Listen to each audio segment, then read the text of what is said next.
Salut à tous, bienvenue à la commanderie. Voilà, on a profité de la trêve internationale pour vous proposer, observer une séance d'entraînement de Jorge Sampaoli dans son intégralité. Qu'est-ce qui est proposé, quels enseignements on peut en tirer? Il y a des petits trucs quand même, ça a commencé avec un échauffement classique et puis un taureau. On connaît 6 joueurs en cercle et puis 2 au milieu pour voir un peu comment ça se... pour récupérer le ballon.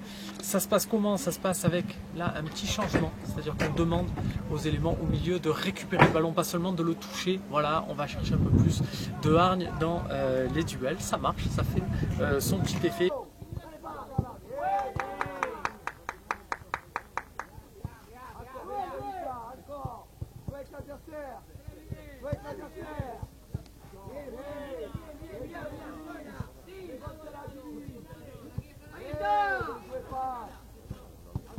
Et puis on est passé à des jeux classiques, des jeux avec 2 équipes, avec de la supériorité. Ça veut dire quoi? Ça veut dire qu'il y a 3 équipes grosso modo. Il y a ceux qui n'ont pas de dossard, il y a les dossards jaunes, il y a les dossards orange qui sont positionnés sur les côtés et qui eux sont avec les 2 équipes. Ils sont toujours avec ceux qui ont le ballon. Ça permet d'abord de faire de faire cet exercice dans la largeur et puis sur une opposition classique de 7-7 avec un terrain vraiment bien réduit pour travailler justement les extérieurs.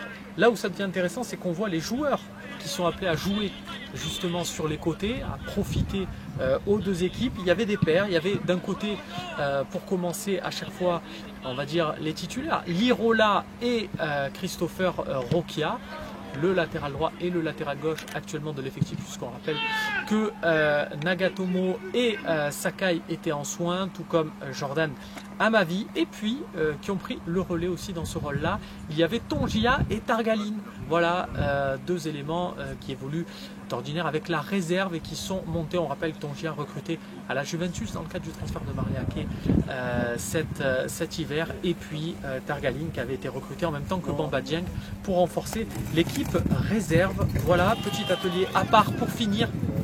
Pour 4 éléments à vocation défensive, Lirola, Balerdi, Lucas Perrin et Pat Gay. Pourquoi eux? Pour faire du 15-15, tout simplement pour compenser. C'était les attaquants qui la veille avaient eu ce petit travail physique supplémentaire. Voilà, à noter que Valentin Rongier a démarré la séance. On s'est dit c'est bon, il a ses problèmes de talon d'Achille derrière lui. Et puis voilà, dès le 2e exercice, il s'est mis sur le côté, il a quitté ses partenaires avant la fin. Malheureusement, ça ne semble pas être bon pour un retour voilà, dans l'immédiat et à 100% de Valentin Rongier. Merci d'avoir regardé ce programme. À bientôt.